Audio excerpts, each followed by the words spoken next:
my friend, it's Pat Sloan here. I'm wearing my fabric collector t-shirt with the long sleeves because it is going to be, I don't know, freezing tonight here. And then hopefully it'll start warming up, and that'll be the end of our spring. And we will be into blistering hot summer. That's just the way it works in Virginia. Very short spring, and then summer. Okay, I have my new fabric line, So Charming from Benartex, is hitting the stores now. It is on some of the online stores. Links are below. And possibly in your store, your favorite store that you go to. And if it's not, you can ask them to get it for you. And so I have a video that I did for Benartex, which they showed months and months ago. And I filmed it even months and months before that, probably back just before I left to go see my mom, or maybe it may have been just after we got back, when she was in the hospital or the rehab. I don't know, but it was, I don't even remember when I filmed it, but it was crazy.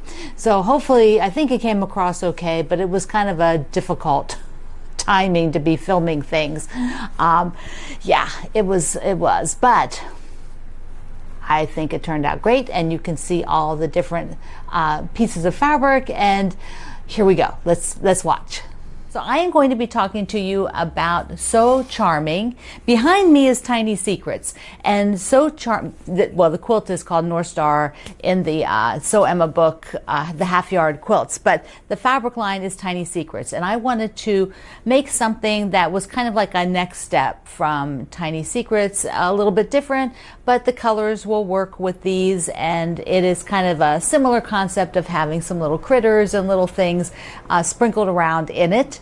So Charming is 16 pieces, and we are going to take a look at all of them, and then I'll transition right over and show you some patterns that my friends have done where they have showcased So Charming. Let's take a look. Let's start with the main print called Magical Moments, and I wanted to do the heart motif because I adore hearts. It is one of my favorite things. And I have these gorgeous cozy critters in here, including a little owl, which is one of my very earliest favorite images to collect. And then there's lots and lots of other hearts within here. So it's all so sweet, plus of course a few mushrooms. And this comes in a blue as well.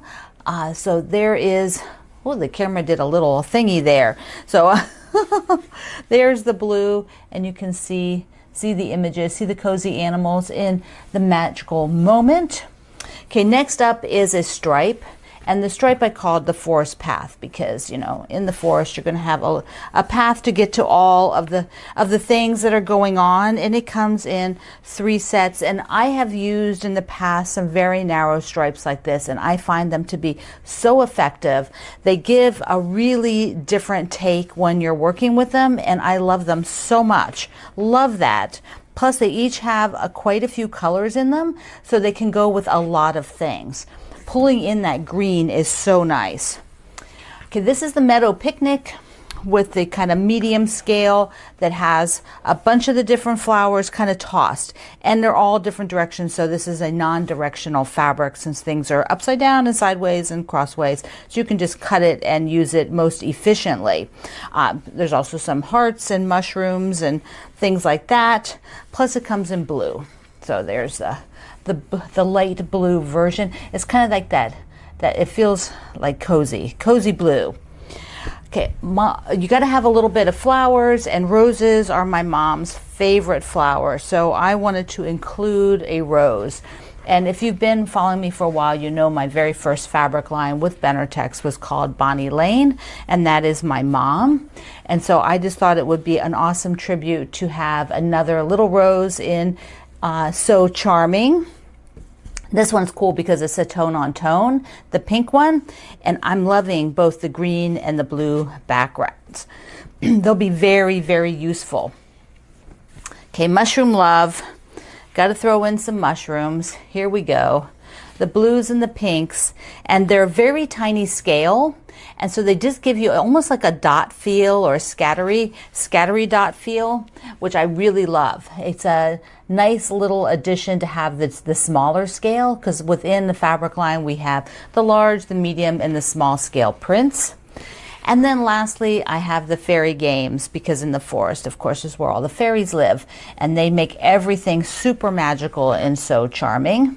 And I have it in these 4 colorways, and this is a tone on tone, so it's like a very light, well, it's like, kind of like a white background, and then sort of like a more like an ivory or towards a little bit of a pale gray to give it the contrast.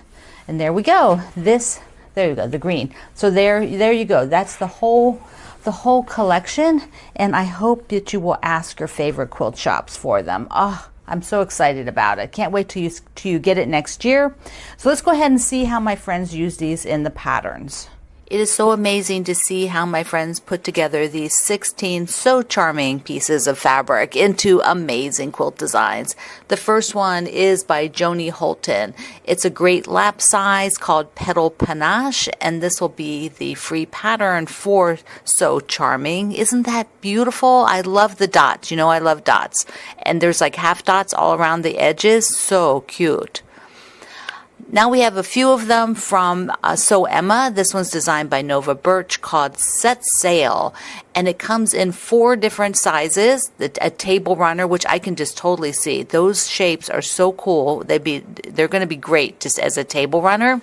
You can get a little toddler size, lap size, and queen size, all in the pattern for Set Sail. Beautiful, beautiful confetti star, and this is designed by Jocelyn Ung of It's So Emma. And you can put the largest print in the center. Perfect, right? Beautiful in 2 colors, blues and pinks. Confetti, confetti, can't have too much confetti. Jubilee has to be one of my current favorite designs. It's also designed by Jocelyn for It's So Emma, and this one comes in 3 sizes, a crib, a lap, and a queen. I don't know, I just love the shape, and here you have like the main design is in the white, and then the backgrounds are the prints, and I just think that makes it unusual and really makes it pop.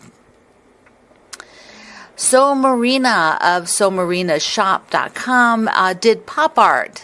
Oh, this is so fun. Absolutely darling.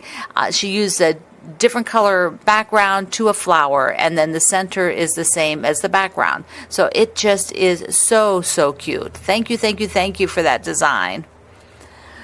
Wendy's done a few of them, my friend Wendy Shepherd, and this is Cordelia. Oh, look at the in between the bigger stars are these gorgeous tulip prints, tulip shapes rather. So they are so, so darling, very, very sweet. Wendy's also done spool ready. You know, as a sewing person, as a quilter, we love our spool blocks, and this one has the thread coming off of it. That is just so fun. Great place for showing the prints off as well. And then the last one is also from Wendy, called Silver Lining. Now, Silver Lining has a little bit of a special place in my heart, because when Wendy and I first met, one of the things that we kind of bonded over was that at the time it seemed like it rained every Tuesday, and we both had events on Tuesday evening, and so we would write and we would go, yes, it's raining on Tuesday, and so we always have a little bit of a running joke with rain. So I don't know, I think I'm going to have to make this one for sure. Silver Lining. Thank you everybody for joining me to see the new fabric line called So Charming, and it's 16 pieces, and you can find me at PatSloanQuilts.com. YouTube is Pat Sloan, and I hope you see you there. I am really in love with this line. It is so darling. And I know we're working with still the Blue Mill right now, but we will get to projects. There are 2 projects that we will do with So Charming. And I am going to do something else. Let me first show you my Socialites block. This week it is my block in the Socialites, and I did a strawberry because I knew it would be kind of a spring block, and I wanted to do this super cute strawberry. And what I think I'm going to do is make a couple of strawberries and maybe alternate them with another block from Socialites. I have to look at that and make a table runner. I think it'd be really cute and do it all out of So Charming. So I will be making that along the way here in the next few weeks and show them on the videos once I figure out. We'll do that, and probably not next week because I know I have already filmed something that's pretty long for next week, a little sort of thing. Anyway, so probably the week after.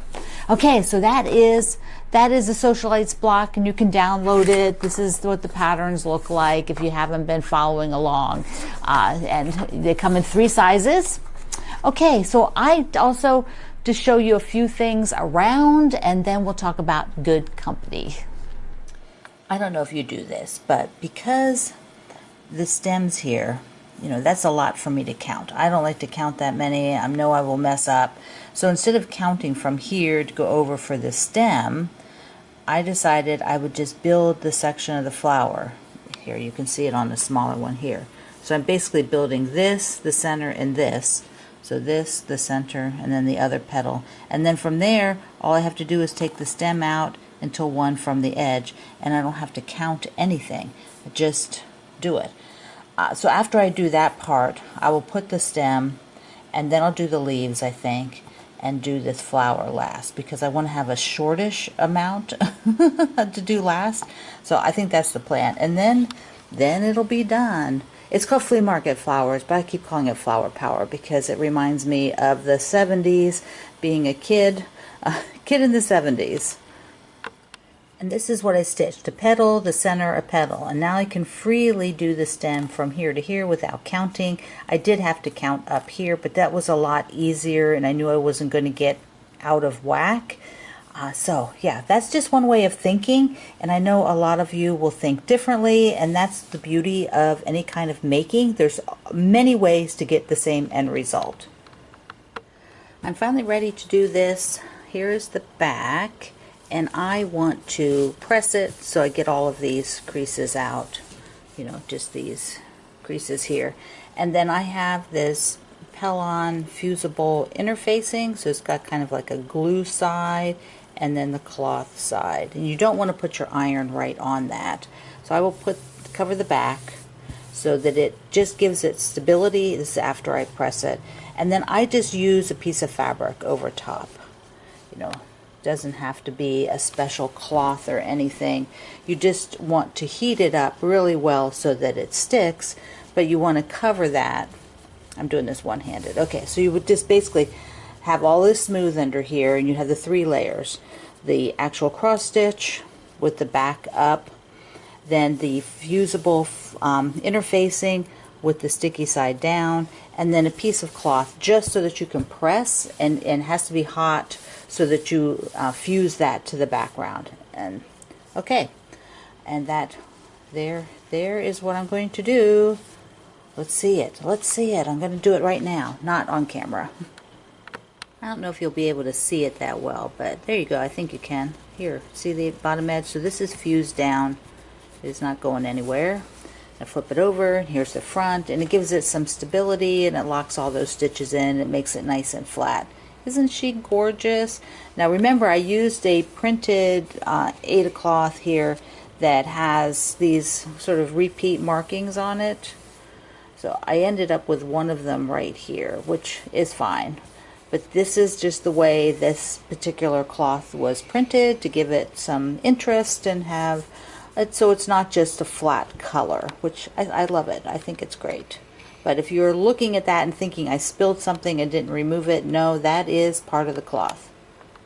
Quick look at the jars. These 4 need the lids and a little bit on the bottom, and then these 3 need the lids, and then I can figure out what my sashing is. I'll figure out that. I like a little bit wider sashing, but probably not as wide as the pattern. Always stuff going on. A lot of it's just cross stitch right now. Just is because I'm loving it. I'm loving the cross stitch. It's very therapeutic. I find it very relaxing, and I think you can relate a lot to any craft that you do. Just the thought processes, and And also, a lot of people wrote me that said that they organize their floss in their containers by number, and that's wonderful. I'm glad that works for you. It doesn't work for me because I don't want to open the container or the drawers in my case and see chaos of color. I want to see all the same colors grouped together, and it's not a big deal for me to take a number and I know what color it is and just look in the colors for that number. That's fine. I'm not a numbers person. I don't like to count things. It's just not the way I work. Plus, I even went out and searched what are color combinations. People sort their floss, what color groupings, and there's lots of information. So many people do it by color. Okay, let's talk about good company. This week, you can do more stars. Just kind of knock out those stars we started last week, do more this week. And I want to show you, I put a second row up there and I just have a little tip about, or a little nice thing. Let me just show you that. I wanted to put the second row up here to show you that when you sew the rows together, there's no sashing. It'll just be one row onto the other. And the way the two blocks alternate is you're not having to match anything. You don't have to match these points to anything here. So it's just the block seams that you connect up. So that makes it super easy to sew those rows together when you get to doing that. And that is how the alternate blocks look. And remember to go over to Kendall's YouTube channel where he's shown you the block construction. That's one of the things I really love about this pattern. It is not a matchy-matchy with putting those rows together, particularly since there's no sashing and you're doing block to block.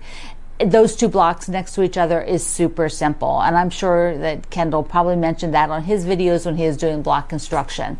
So if you would like to see block construction, how the blocks are, tips for putting it together, Kendall has done videos for that. His link is down below. Otherwise, you can just search, and it's in the pinned post, so Kendall Taylor's YouTube channel. All right, my friends.